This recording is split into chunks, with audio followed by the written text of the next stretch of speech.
What's up, my podcast listeners? It's your host, Rafał Matuszewski, and I am excited today because I had a question over Instagram of what certifications and what, degrees I have, and just, generally what I'm certified to do.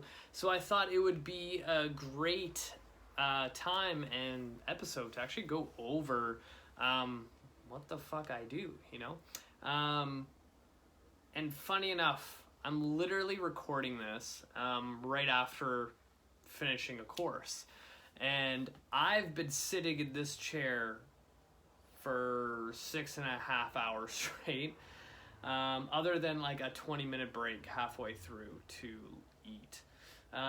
But I think this episode is going to be quite helpful, so then you guys have an idea of, what I do, what I'm allowed to do, and things like that. But before we get started, I want to do some shout outs because we got some cool countries. So my new number one country, all the way in Austria, a city named Pottendorf. Shout out to everyone in Austria listening to my show.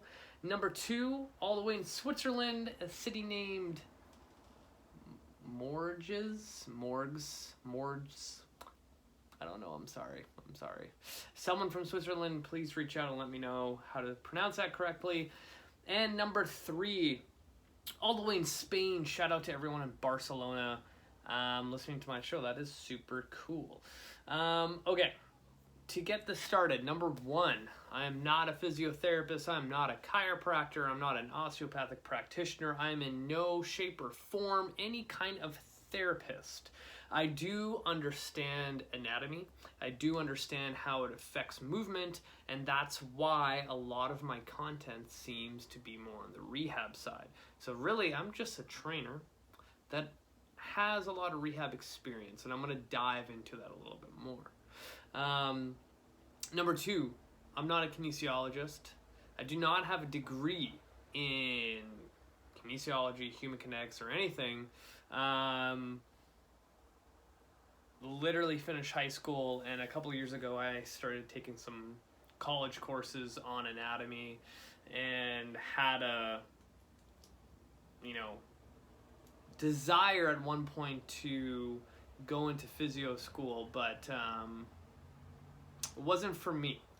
But who knows? Maybe I'll change my mind one of these days. But right now I just have a big goal towards my business. And that requires a lot of time and a lot of dedication. So school right now is out of the question. But I constantly learn, which is an example of today, taking an online course. That being said, I started in the industry as just a certified personal trainer. So here in British Columbia, Canada, we have something called the BCRPA, which I am certified in to legally train people and tell them to squat up and squat down and burn calories and all that shit. But that really doesn't mean anything because anyone can get that certification, anyone can go to CanFit Pro, anyone can do their ISSA, anyone can do their NSCA, CPT, what else is there? I feel like I'm forgetting some. Anyway, there's so many different personal training certifications out there that allow you to legally train people. Heck, you can even go to a CrossFit gym and do a weekend course to legally certify you to start teaching Olympic lifts. But, that's cool if that's something you want to get into. But anyway, that is very baseline. And the question I get a lot, too, from even clients is that, why didn't you go down, the kinesiology route? And honestly, I would be literally doing the same thing, and other than not working with ICBC and WorkSafe people, that's the only thing I can't do, and there's a workaround of that. So to kind of get started here, right now at this moment, I'm a clinic manager of some company called Restore Rehab and Wellness here in Surrey, British Columbia. And I'm also the, quote, rehab and mobility specialist, which is basically just a made-up term for me showing patients how to do rehab-like exercises.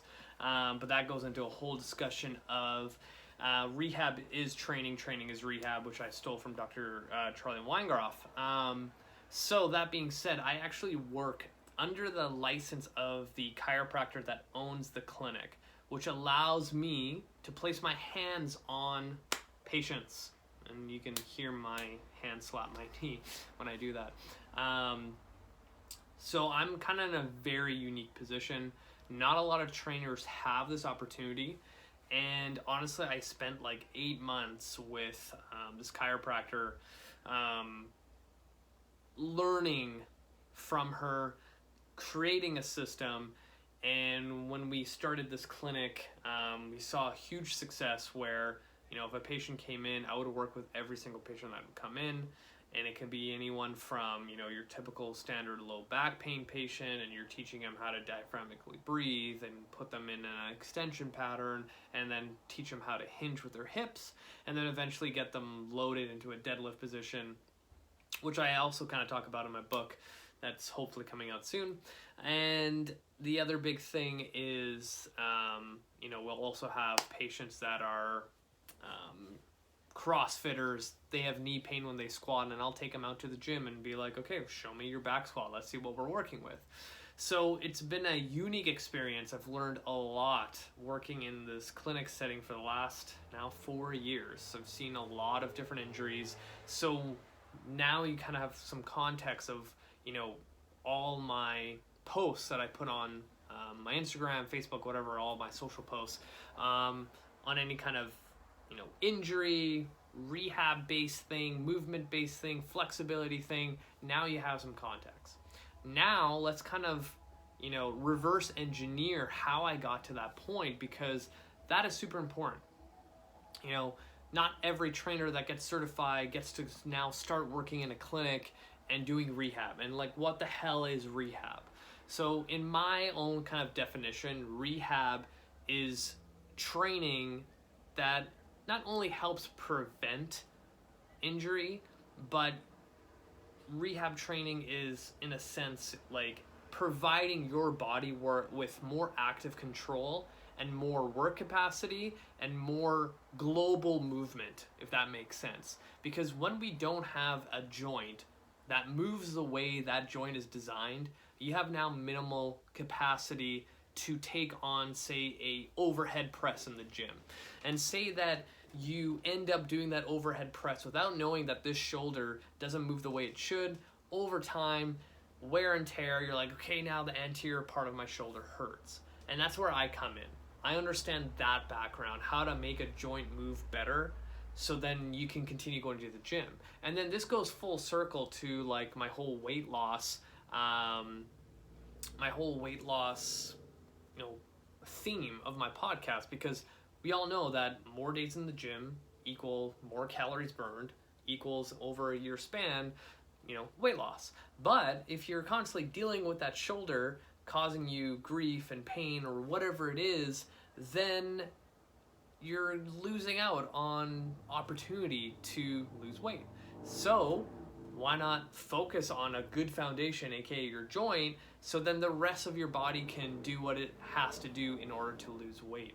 So I have really specific people that come to me where they're like, my back's been hurting on and off for the last fucking 4 years. All I want to do is lose weight and go to the gym consistently. And I'm like, perfect, you've come to the right person. So how did I get there? Number one, a lot of fucking mentorship. I was very, very lucky to intern with a local professional football team with their strength coach and learn a lot of the rehab side, because a lot of players would come from surgery and strength and conditioning coach was responsible for helping the rehab process. So it was kind of cool to see that. Number two, I've been always fascinated with proper movement and, you know, just moving better. And that's where I got introduced into the functional movement screen. So The FMS for short, I'm certified in their level 1 and level 2. And level 1 is the assessment, level 2 is the corrective strategies, how to implement into programming. And when I was introduced to the FMS, I was kind of, blown away that, okay, fuck, now I have a blueprint of an individual who's standing in front of me that doesn't move well, and now I know where to go. And I think that's the number one thing is, like, you need to have a solid assessment tool to understand what to work on.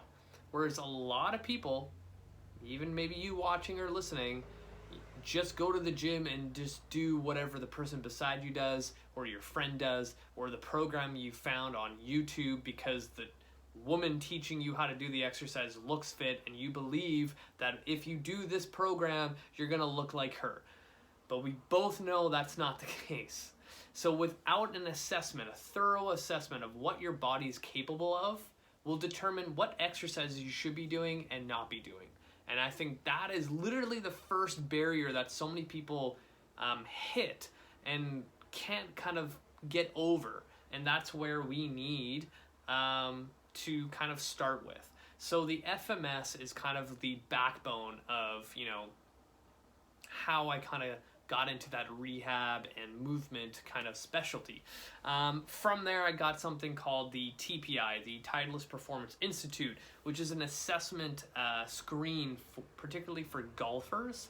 And I thought this was really, really cool because it was a pass or fail type of an assessment, and it would literally give a correlating swing fault to the golfer before I even saw their swing. So it made me look like a god when I was like, oh, you early extend and slice to your left. And they're like, whoa, how did you know that? And it's like, because I'm freaking amazing. But no, I've always been fascinated by movement. So I've been constantly taking courses like the TPI, the FMS, to better understand human movement and what is needed as a baseline to do certain movements. And when it comes to rotational athletes in general, or the rotational sports, like, fuck, the TPI is where it's at. And I'll pull certain things from there to create a more specific assessment protocol for the people that see me. From there, reading a lot of literature on, movement and assessments played a huge role as well. I'm also a RKC and HKC kettlebell instructor through Dragon Door. They switched it a little bit before, but they used the Turkish get up as part of their assessment protocol, and I thought that was brilliant. Like a full body movement that goes basically through the developmental sequence as a baby to a toddler, use that as a baseline for movement. And as we age, we kind of lose those abilities to basically like lay down on our back and then roll over. Like that's literally one of the first things as babies do to create rotary stability. And I'll get an adult, a full-grown adult, to lay down on their back without any weight to teach them the first phase of the Turkish get-up, and they can barely roll over. Like, damn, we have some serious shit to get through, right? From there, what else do I have? I literally have like a list right here on my laptop. Where was I going with this? I'm also a precision nutrition coach. That's another thing too. Again, working with a lot of general population people, I needed some sort of, baseline on coaching nutrition. And Precision Nutrition is probably the best company out there when it comes to making it really simple, when it comes to really complicated, stuff that's out on the internet. Because even to this day, 10 years ago, when I started in the industry, people were as confused on nutrition as they are today. So within that 10-year span of more knowledge, more research, people are still like, so what am I supposed to eat? Is it keto? Is it intermittent fasting? Is it being a vegan? Should I cut out fucking fruit because that's causing my obesity? People still don't know. It's crazy, right? And you would think that after 10 years, those same people that like might have seen what I was doing online or worked with me would now have better knowledge, but now they actually probably know less or are more confused. So Precision Nutrition is a great resource for any coach listening that doesn't have any kind of nutrition certification yet. Do I provide nutrition coaching? Yes and no. I usually refer out if someone's really specific, but if someone just needs some like, accountability, because that's what nutrition coaching really is. Like, I can give you all the answers, but at the end of the day, if you don't take those answers and put them to use, you're not going anywhere. So that's where the accountability is. Me fucking nagging you every single day to be like, did you eat breakfast? Did you drink water today? How much protein did you eat? Did you eat your vegetables today? Like, that's what fucking people need. They don't need like, here's a meal plan and blah. Like, they need that accountability, right? What else?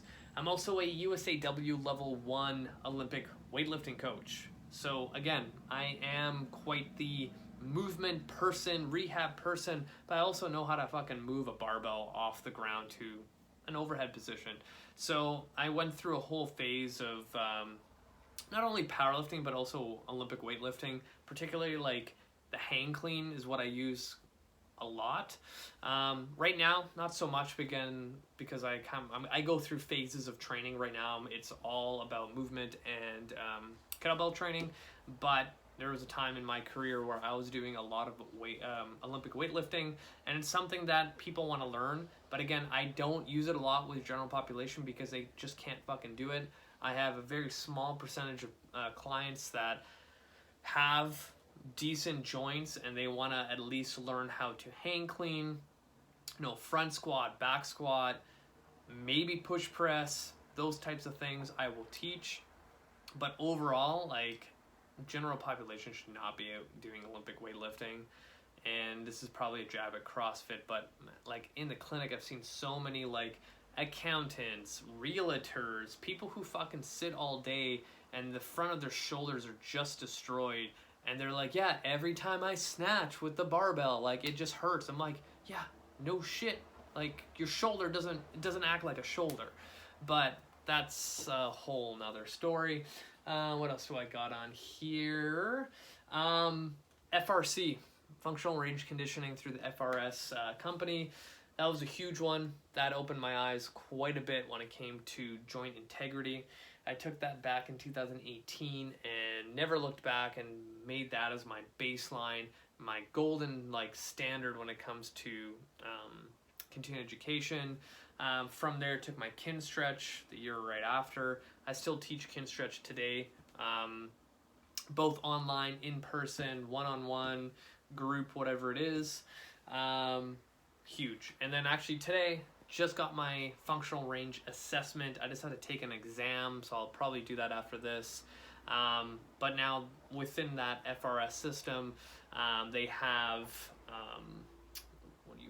their own assessment model where they look at a linear progression as well as rotational progression to each joint, and how to take that information, what you see on the screen with a person in front of you, and then how to make them a monster in the gym, because that's what we want to do ultimately, is build a foundational pattern in our joints and then challenge that when we go to the gym to see success. So super excited to get my FRA. I also have my functional range release upper extremity course. So last March, right before the pandemic, I actually flew into San Fran and did a manual therapy course. The only reason why I was able to get this is because I work under the license of a chiropractor. So I am allowed to physically put my thumb into your subscapularis and do treatment, which is super, super cool. That course was a eye-opener because, again, my love for anatomy, and then learning how to palpate, and then putting inputs, and then placing the FRC principles into treatment. Like, holy shit, that was an amazing course over 3 days. I definitely want to take my spine and lower extremity course, but I'm not going to do it online. I want to do it in person because I want to practice on people. So that's super cool. Also, this past year, I took my Dr. John Russon's pain-free performance specialist course. Again, it's a course to figure out how to train around pain, how to assess an individual, and how to program around that. Super, super helpful when it comes to the people I deal with. More on the clinical side, I'm also certified in rock tape or kinesiology taping. So again, I get to work with patients where I get to place tape on their boo-boos and help them move and feel better. I'm also certified through rock tape's instrument assisted course. So taking a metal instrument, and again, there's so many companies that make these where I literally will dig into your owie spot on a soft tissue level and promote some growth and healing. And I'm also certified in cupping. So again, in a clinic setting, I use cupping quite a bit with our patients. And I will also throw in a lot of the principles from FRC, Kin Stretch, and FR along the lines with cupping therapy, which is super, super cool. Trying to think what else that I have on my list here that might be relevant. But the most recent one is like now I can do shockwave therapy on patients. Super, super cool now that, we got a shockwave machine, which is super fucking expensive. But for anyone who has plantar fasciitis, tennis elbow, a golfer's elbow, calcification in a joint, frozen shoulder, anything like that, like shockwave is a huge, huge resource for us in the clinic. And, putting that all together gives me a lot of tools in my toolkit when it comes to helping an individual move and feel better. I think at the end of the day, right now, people are getting their aches and pains a lot faster than they were 10 years ago. Why? Probably more inactive, and we're fucking sitting way too much. So people have a lot of stuff that they need to work on. And I think as an industry in a whole, trainers need to start not blurring the lines, but crossing over into that rehab realm to learn more how to implement a better strategy when it comes to exercise. Because what I've noticed over the years is people are like, oh, this squat really hurts my knee, what should I do instead? And if you just stand there like, yeah, so let's not do that, and then they move on, like, you need to be able to figure out why that's hurting. You need to be able to create a referral network with other practitioners, learn from them. Like the amount of times that I've not mentored, but shadowed physiotherapists and chiropractors over my career has been a lot. That was another thing I didn't even mention. I've worked with pelvic floor physios out in Diane Lee & Associates for the last probably 8 years, and learned a lot about pelvic floor health. And as a trainer, 99% of my clients are moms. Pretty important to know at least something about the pelvic floor, or at least being confident enough to actually bring it up with your clients and patients, and educating them why it's important to have a strong pelvic floor.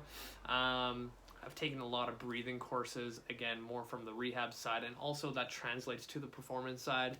But, having all this knowledge, when I have a person in front of me and they're like, my shoulder hurts, my knee hurts when I squat, my low back flares up sometimes when I do this thing, and now I have all these tools to be like, okay, let's put you through an assessment. Here are the 3 things I found that we need to work on. Let's create a program. Let's get you consistently coming in to see me at least once a week. Here's some homework, and now let's be really consistent with all this, and let's have some patience for at least a year, and then all that together, success. And that's another thing too, is when I work with somebody, I'm like, you need to give me at least 6 months to a year. I don't take anyone unless it's 6 months or more. Those people that are like, I just want to lose weight, in fucking 12 weeks, great, but not for me. That first month, there's going to be a lot of bumps in the road, for sure. And to be honest, for the average person, the first 3 months, a lot of bumps in the road. We're trying to take you from being inactive probably for the last 15 years to I'm gonna give you a new habit of exercise and rehab once a week, and making that like your new normal is gonna take some time, right? But those are the steps to kind of get ahead. I did not think I'm going to talk this long about my certifications, but that kind of gives you an idea that what I do, what I'm capable of. Again, when I get people asking me really specific questions, like I literally had someone the other day reach out talking about the vacuum phenomenon in their shoulder, and I was like, holy fuck. Because I've only heard about it when it comes to your spine. I've never heard that it was in shoulder. And I'm the first to admit, I'm like, fuck, I have no clue, but I'm going to try to find someone who knows what they're doing. But I really appreciate that people reach out to me with like really specific like structural joint pain, low back pain questions, because most of the time it's really easy fixes, like really easy fixes. It just takes some time and adjustments in your training and you'll see it. And again, I have a lot of experience with the surgical side, working with people with like hip replacements, knee replacements. The most recent one, maybe a couple of years ago, that I worked with was super interesting, was a reverse complete shoulder replacement. And I was like, fuck, okay, cool. But again, like I have a lot of experience with the rehab side, especially for like the population where they're really active and then something happened and they need to get back to their normal. Like that is my sweet spot. Or that person that just wants to get back into the gym and make themselves feel better, but they've always had this weird knee thing and they don't know what to do. Like that is my bread and butter. If you guys have any questions, feel free to reach out. I'm super happy to share my knowledge. I was really excited to talk about, you know, what I'm certified in. I probably missed so many, because I have a lot of certifications that, you know, I forget that I have. But those are just the main ones that I use, the curriculum and the principles right off the bat. But that's it for me, you guys. Until next time.